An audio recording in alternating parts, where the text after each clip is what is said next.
useful I find it really useful as an installation artist to finally get a grip on how is this actually working with the viewer, the presence of being in the space, because there are things that are perceptually available, there are things that are like aesthetically and culturally constructed up to the expectation, but there's this other third thing, it's kind of, but not the same as the other two. So it's a useful schema, and it's become useful for a lot of like geographers who are trying to study everything from gentrification to migration. Saying, okay, if space is this thing, it's not just physical.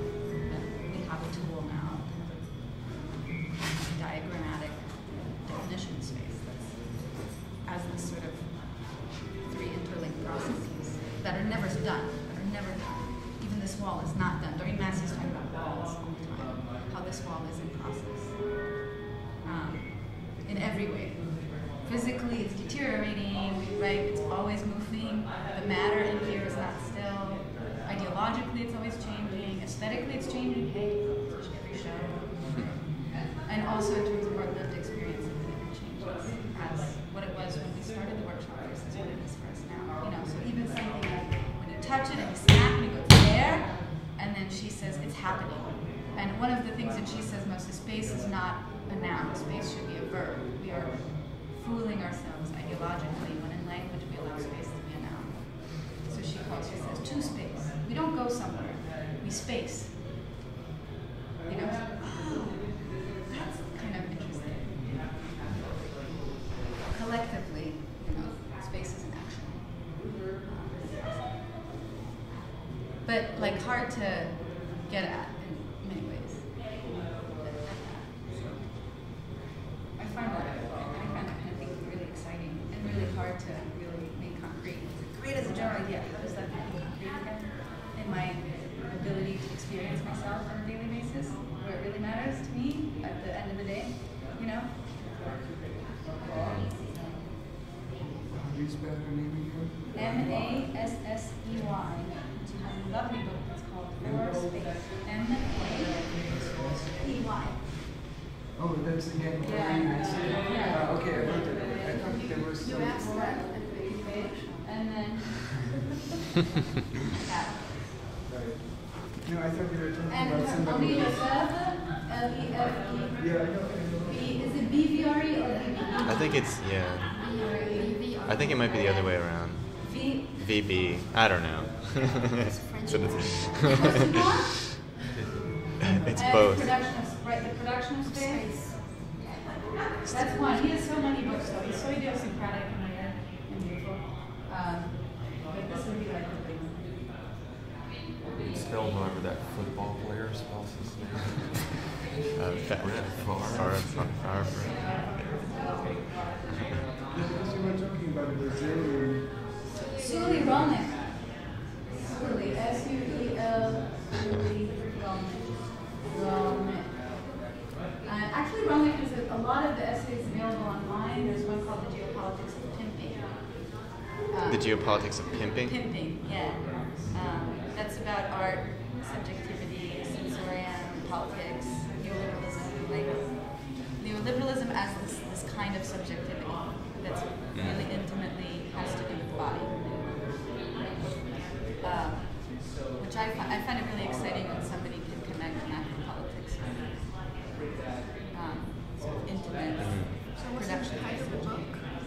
This is an article, Geopolitics of Pimping. An article that's online that I find really useful.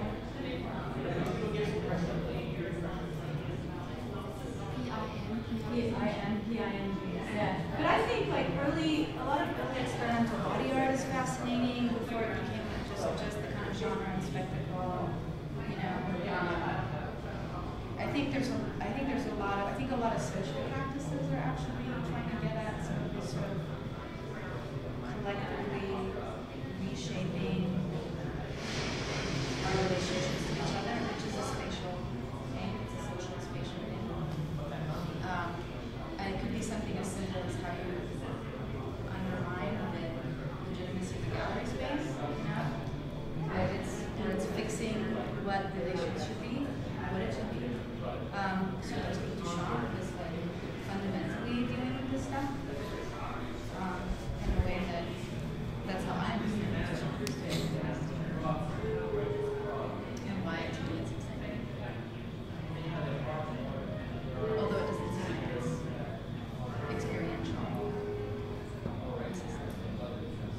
Duchamp doesn't seem so.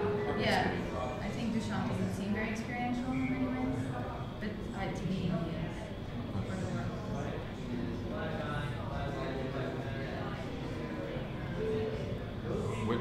work. What relational practices do you find interesting? I don't find relational practices interesting. I find Well, you social, like. Oh, okay, So, because to me, relational aesthetics is the sort of lame depoliticization and Totally, yeah. capturing of. I think there have been social practices from, archaic cultures on. Yeah. I think relational aesthetics is really clever curatorial framing of a certain kind of Well, social media. I mean, yeah, and I would just say to clarify, I think for me it's that's the most problematic part about it. It's sort of how exactly it's championed within the critical curatorial sort of web.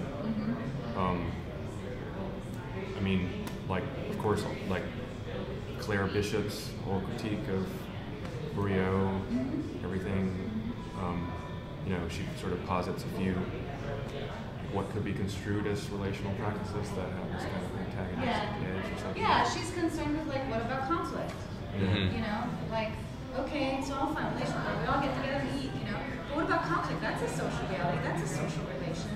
How come it's so conveniently always left out of the room? Oh, like, why is that not a social meaning or a social reality? That's part of the society. So I thought it was a very specific critique. There are many other possible critiques, but like a kind of an obvious one to make and a really good one to make. What about, it seems like the way that relational aesthetics works is that it's just too easy to insist on the centrality of the artistic institution. As always having to be somehow implicated in it. Which is, again, problematic. So it seems like recuperative, like that our institution is finding this sucker for all these other things. I think boys is a great example of something that vastly exceeds the capacity of the artistic market to capture it. Vastly.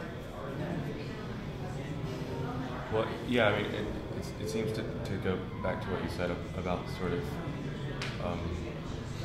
reimagining things to do with the gallery and institutional space, but then in a certain sense with relational aesthetics, it's sort of, the emancipatory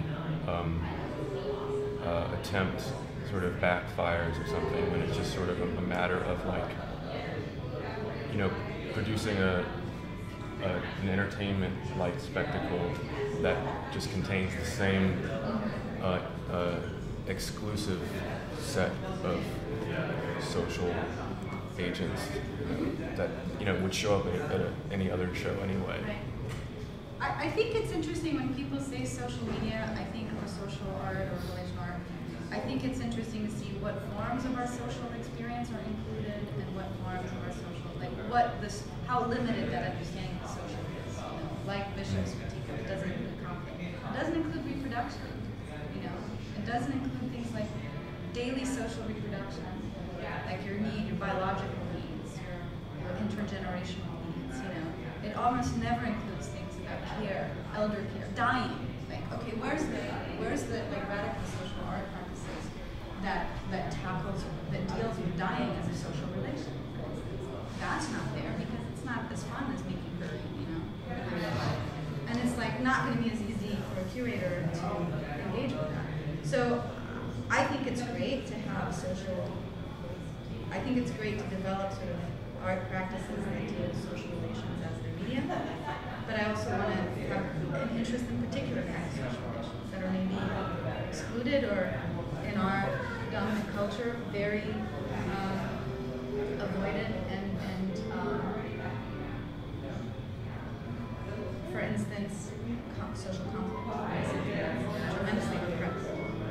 And radical desires are tremendously